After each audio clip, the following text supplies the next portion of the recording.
Hey everyone, welcome to a special edition bonus episode of MWO Sports with myself, Ryan Drury, and Clarkey, and we're very pleased to be joined by longtime football coach, former player, longtime executive, Mike McCarthy, formerly of course, the Toronto Argonauts. Mike, how are you? Sad day today for all of Canada and Ontario especially. You know, Walter Gretzky and then Chris Schultz passing all the same day. It's just not unbelievable. Yeah, it's been a sad few hours here. And obviously, you knew Schultzy pretty well. You had a relationship with him. Of course, he played for your Argonauts and he spent time in the NFL as well. And I think most people are familiar with him from his days at both The Fan and, of course, TSN, and his great Risky Business segment that he always used to do, all of his great work broadcasting.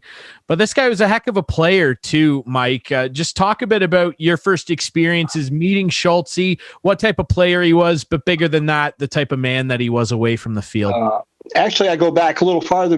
I came to the CFL in '85 to the Tiger Cats from the United States Football League in Arizona. Well, actually, I worked in Oakland for a few months in between that and the USFL. But when I was in Arizona, first we were in Chicago. We were Chicago Blitz, and then we had this crazy trade of switching franchises. So our owner lived in Arizona, so I was with George Allen.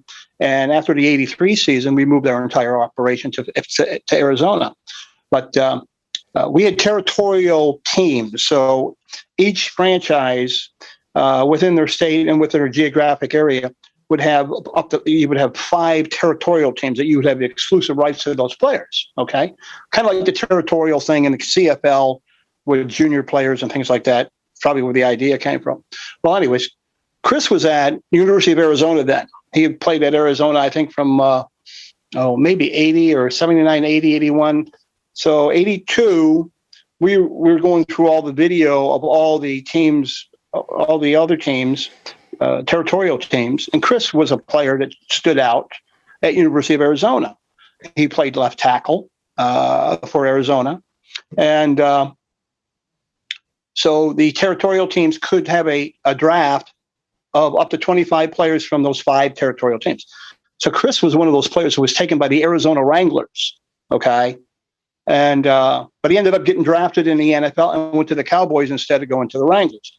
Or Chris would have been with me in Arizona in 1984, but he was with he made the Cowboy team, which was fantastic for him. But so I had known him before I got to the Canadian Football League, and then when I got here, I'm going over the rosters of all the players, guys I would know or maybe didn't see before. And Chris was one of those guys that I had watched video on. It used to be 16 millimeter film back then, not video, the old projectors. And so I knew of him. And of course, he always wanted a native son. And he was with the Argos when I got there. And at the end of the December '89, right after the '89 season, when I left the Tiger Cats, we played the Grey Cup at the Sky Dome, and then I got offered the job from Sazio and Ornest, and I took the job, and next thing Chris was a Toronto Argonaut, and I became an Argonaut. So that's how far back I went with Chris, knowing of his abilities as a player. So that was a while ago, but it's always we talked about that a couple of times. I said, "Why didn't you play for Arizona?" He said, "Well, he always wanted to be a Dallas Cowboy, and that was his team. So he was happy with that." And then you re-signed him a couple times with the Argonauts. What were the interactions like with Chris as a person doing business? Oh, very good. He didn't even use an agent. The last deal I did with him was 92. I can remember because we had opened in Dunnigan had left and taken the money and gone to Winnipeg, and so I'm trying to get everybody re-signed before we can lose any more players. And Chris's contract was coming up. And we had played our opening season game in Ottawa. This is the 92 season, the first regular season game was in Ottawa. And we end up getting beat there. Foggy's the quarterback. We turned the ball over quite a bit. I mean, it wasn't, it was one of them games where if you had the ball at the end, you're going to win the game. And we didn't. But Chris had friends and they were staying, he stayed over. It was a Friday night game. So Saturday, everybody left in the morning on the plane to come back to Toronto. I stayed there. I had some business and meetings to do in the CFL. We had a governor's meeting or something on there. And so I stayed overnight. And then we were in the same hotel, the Chateau there, and whatever it is there on the canal. And I said, Chris, well, come on down in the morning if you're going to be here, and we'll see if we can get this thing done, So he came down about 9 o'clock in the morning, and we discussed the contract and had a couple beers while we were doing it, and got it done. And so he was an Argonaut for the next 3 years. So then he must have redone them again, because after I was gone in 93, Chris was still there, I think, till 95 or 96. But 93, he blew his knee out. He tore his knee up real bad. And it was going to be a tough one for him. Of course, him being a left tackle, the left side, right? So you're always, the backside of the quarterback, especially when you got a right-handed quarterback. So he was he was just dominant because he was so tall and his arms were so long, So he was a great pass blocker on that, And we had a hell of a line there in 90, 91, Prunster and Scamp and Peroni and Beckstead at center. And we had all those guys were together and played together, or had played together for a couple of years. And then we ended up, we were very fortunate to have, we were all Canadian. We didn't have any American offensive linemen then. And so it was a outstanding bunch of Canadian offensive linemen, all had size. And then we were running that run and shoot offense and no huddle. We called it the no huddle. Mm-hmm. And our two guards were running in and out. So they were too skinny as Bob Skemp and Blaine Schmidt. And those guys they probably lost 10 or 15 pounds during the season because they would run the play in. So after the ball, the play, as soon as the ball was put down, the guy got tackled, we'd end up next to their play in. That was the whole secret of the thing. We'd call the play and line up before the defense got off the ground. So everybody was very Sky Dome got us in shape pretty good, running around on a dome with the heat and stuff like that. So was that Mouse Davis? No, that was Adam Rita. That was Adam Rita. Oh, Adam. Okay. Yeah. The run and shoot. We brought Mouse in 93, but he had been an Argo, I guess, in the early 80s sometime or 70s. He was in Toronto before. So with Schultz, I want to get into his broadcasting career, but I did get to know him, and I remember a couple of meetings with Chris when we were getting him on the radio and everything. And then I went down to a game once and saw a different Chris Schultz after a football game. This guy was, I think his nickname was Sybil. You can correct me if I'm wrong, because he was like two different guys. Right? Yeah, he was an intense guy when he played, quite different than he was off the field. Didn't mess with him on football, on game day. Didn't mess with Chelsea on game day, and he's very serious about what he did, and he was always, and Chris was a student of football. He was an intellect, a football intellect, and great capacity for what was going on and seeing things and making adjustments to whatever scheme was going to be run. So, I don't know if you remember how he got into radio, but I remember like myself and Todd Macklin were trying to get some Argonaut players, and I was a huge Argo fan. I got to know you quite well down there, and I remember being in a boardroom down at Exhibition Stadium, I guess, and talking to you, and I think you told me this guy's really good, really talkative guy. Yeah. And, I know Mike Hogan was on the fan there today, and he said, I brought him in, and yes, I did, but his talent was unbelievable. And that was 95, around 95, sometime. Yeah. So that would have been Skydome, I guess, at that point. But he was so prepared. And I remember like Todd and I tried to start a show called Fast Forward CFL with Chris Schultz and Brian Warren. Well, Chris worked at it and wanted to do it, and Brian didn't, but it didn't work out. But Schultz stayed with it, never wanted to be on TV. He told me straight out he didn't want to be on TV, but boy, he was good on radio and then eventually TV, wasn't he? Yeah, I thought he was camera shy there for a while, but until you do it, as you get behind the lens and or in front of the lens, and things change. So, but I'm just shocked that we've lost him. 61 years old, with a lot of time left, and Chris had some illnesses the past few years, and other things going on, and but once you talk to him, and he would call teammates, the teammates would call him. A lot of the guys stayed in touch with it. That 91 group was kind of a really special group. They're kind of like our 86 Tiger Cats. They're still that clump of guys that are, really tight together and always, seeing each other, showing up for 5-year reunions and communicating, and a lot of things happening, so like I say, it's a loss. It's a loss to the nation. And what he did on television, I was surprised how much knowledge he passed on to viewers and fans. And he would take them, break down a play, and try to explain it, and just say, "Oh, here's a highlight, and so and so ran a touchdown, and blah blah blah." He'd go to the intricacies of the position, and it didn't matter if it was a running back, a wide receiver, or a quarterback, a defensive lineman, a rush end. He tried to explain and show detail how that happened, and it was he was a real sharp guy.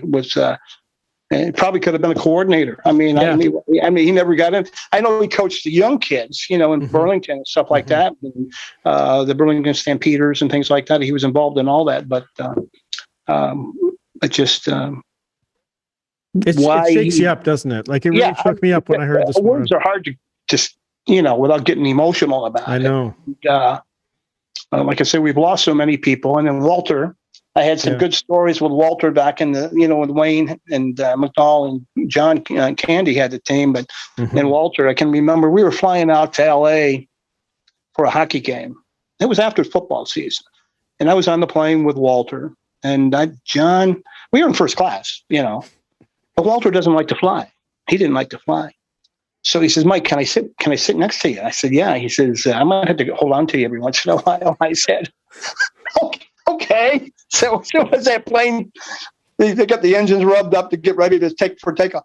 All of a sudden, I got a claw in my hand. It just he had a nice grip and like a hot wire lineman. He just climbing on and just grabbed right onto me, and he says, "Thanks, I appreciate that." I said, "Okay, no problem." So, and he would talk about family and his kids, and I kept talking how all my kids played hockey in Brantford too. They all played, community hockey and Ontario hockey and stuff like that. My girls and my son. So we were in Brantford a lot. Brantford, Wayne Gretzky Arena over there. It was, fantastic. But and then last week, the thing was John Candy. I mean, everybody, and there's great photos of all those guys with our teammates and stuff. 90 teams. So. It's amazing. Sad. It must have been a wild time with those three guys. You were the perfect general manager for them, weren't you? Well, I wouldn't take any shit from them, so I guess I shouldn't say that. But it was when I first met with them. I mean, I had just I had been there a year, but Harry told me or announced that he was going to sell the team, and I was like, geez, late October maybe. It was October of '90. He said, "Mike," I said, "What's going on, Harry?" I said, "There's some, we're making money and we're doing all these crazy things to try to get people in the stadium." And we had pretty good attendance that year. We started slow and then we came on strong and, got in the Eastern Final and, probably should have been in the Grey Cup. But, we were playing the Grey Cup game with our Eastern Final game with our fifth quarterback. I mean, we had 4 quarterbacks go down. Dunnigan was one of them. He missed 10 games. So, and that happened the next year too. He missed 10 games in '91, the championship year, the Grey Cup year. But I just think about when he first said, "I'm going to sell a team." I said, "Well, who's?" He said, "Well, that guy you met with me at the racetrack in California?" And I said, "Oh, McDowell." He said, "Yeah." He's the guy that owns a Kings. I said, "Yeah." The guy that owns Wayne Gretzky right now. That Wayne's, so that's when all that started. It was like, mid-season towards the end of the '90 season that all this stuff was going to happen, and every day was, and I didn't talk to anybody about it, didn't break any news, didn't let anybody know about it, and so that's how it started. And Schultz was a part of that team in '91 when you brought Rocket. Yeah, he was a big part. He was a big part. Chris was very durable. He had knee troubles earlier in his career. I think in college he might have had an operation. But, he's so tall. I mean, guy's 6'7.5", 6'8", long arms, long strider, when he'd go down the field. And The only thing Chris always tried to get him to do is, I think, get your butt underneath your. He would lean. He was a leaner when he would say, hey, you're extending. Just bring your legs with you, and that was what we worked on with a lot of our guys. So that was the only thing about it. He just looked like a big stilt walking down me because he was so the way he moved. But he had tremendous pass blocking skills, and we ran the ball extremely well. He worked downfield. He ran good time for a guy that big. I mean, he didn't weigh that. Chris probably was 290 pounds at his peak. I never saw him. He was always lean. He was always, athletic looking. Yep. He didn't put the pounds on, so. I remember he didn't care who you were. Like, he always had time for you. If you were the producer, the program director, or an intern, he had time for you, and he treated you with respect. He was good with people. He was good with the fans. And when he did that Pure Later stuff for the needy and the food collecting, and that was just amazing how he did all that, and done the television, and just a super guy. I can't. I know. What do you say? What do you do? I mean, I'm just, I sat here for a while. It bothered me, so. I know. It choked me up too. Very, very, very hard to talk about, I know. It is. And it's such a tremendous loss. And I mean, obviously being such a sports fan, became familiar with Chris first as a broadcaster. Right. And like you said earlier, Clarkey, I mean, you kind of brought him into that world, and he, never wanted to be on TV.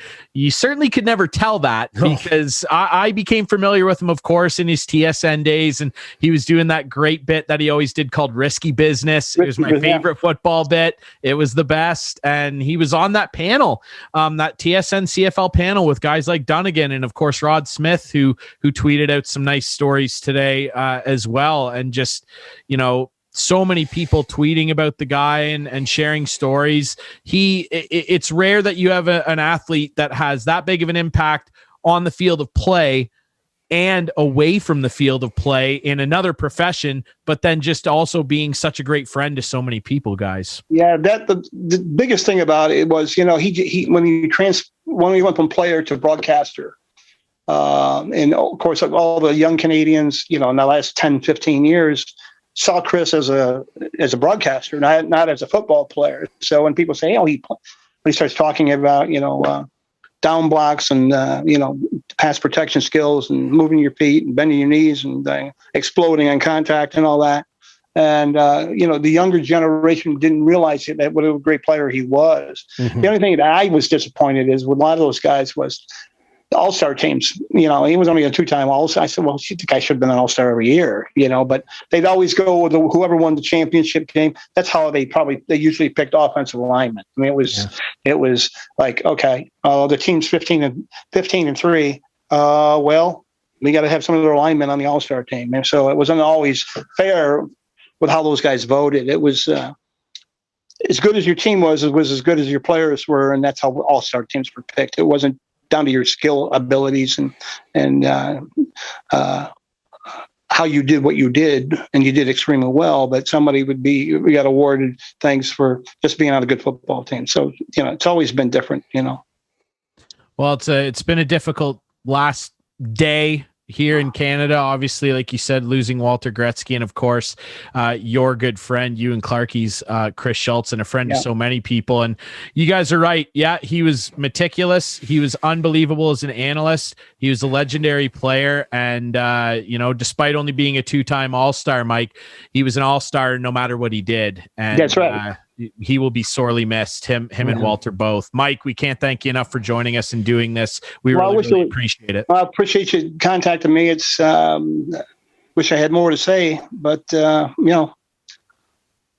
sometimes it'll be like this and sometimes it'll be like that. It's just it's either good or bad, and some days are better. And this was a bad day. So. It certainly was. Well, we really appreciate your insight and your stories about Chris Schultz and Walter as well. We really appreciate it, Mike. Thanks so much. Well, thank you for your time, and God bless, and wish everybody well. Stay safe. You too, Mike. Thanks Mike. so much. For myself, Ryan Drury, Clarkey, and our producer, Adam, and our guest, Mike McCarthy today, we thank you all for watching this special edition of MWO Sports, brought to you as always by coolbet.co. Rest in peace, Walter Gretzky, and of course, rest in peace, Schultz. We'll miss you.